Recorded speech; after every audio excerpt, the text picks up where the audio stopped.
नाज़रीन तो breaking news अवां सां शेयर कंदा हलूं। वफ़ाक़ी काबीना जी जोड़जक मुकमल थी वई आहे। पीपल्स पार्टी अॻवान सैयद खुर्शीद शाह जो चवणु आहे त 36 रुकनी काबीना अॼु राति 8 वॻे हलफ़ खणंदी, जंहिंमें नून लीग जा 14, पीपल्स पार्टी जा 11 ऐं JUI जा 4 मेंबर वज़ारतुनि जो हलफ़ खणंदा। ख़बर जे हवाले सां नाज़रीन अवां खे आगाह करे आहियूं। इहा अहम ख़बर अवां सां शेयर कंदा हलूं। वफ़ाक़ी काबीना जे जोड़जक मुकमल थी वई आहे। पीपल्स पार्टी अॻवान सैयद खुर्शीद अहमद शाह जो चवणु आहे त 36 रुकनी काबीना अॼु राति 8 वॻे हलफ़ खणंदी, जंहिंमें नून लीग जा 14, पीपल्स पार्टी जा 11 ऐं JUI जा 4 मेंबर वज़ारतुनि जो हलफ़ खणंदा। खुर्शीद शाह चयो पीपल्स पार्टी ऐं नून लीग सां गॾु ॿियनि इतिहादी पार्टियुनि जा बि 7 मेंबर वज़ारतुनि जो हलफ़ खणंदा। ख़बर जे हवाले सां नाज़रीन अवां खे आगाह करे आहियूं। इहा अहम ख़बर हिकु भेरो ॿीहर अवां सां शेयर कंदा हलूं। वफ़ाक़ी काबीना जी जोड़जक मुकमल थी वई आहे। पीपल्स पार्टी अॻवान सैयद खुर्शीद अहमद शाह जो चवणु आहे त 36 रुकनी काबीना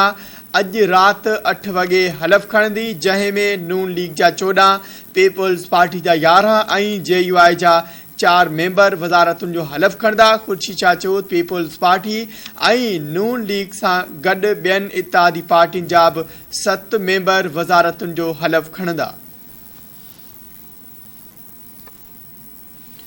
ख़बर जे हवाले सां नाज़रीन अवां खे आगाह करे आहियूं। इहा अहम ख़बर आहे अवां सां शेयर कंदा हलूं। वफ़ाक़ी काबीना जी जोड़जक मुकमल थी वई आहे। पीपल्स पार्टी अॻवान सैयद खुर्शीद अहमद शाह जो चवणु आहे त 36 रुकनी काबीना अॼु राति 8 वॻे हलफ़ खणंदी, जंहिंमें नून लीग जा 14, पीपल्स पार्टी जा 11 ऐं JUI जा 4 मेंबर वज़ारतुनि जो हलफ़ खणंदा।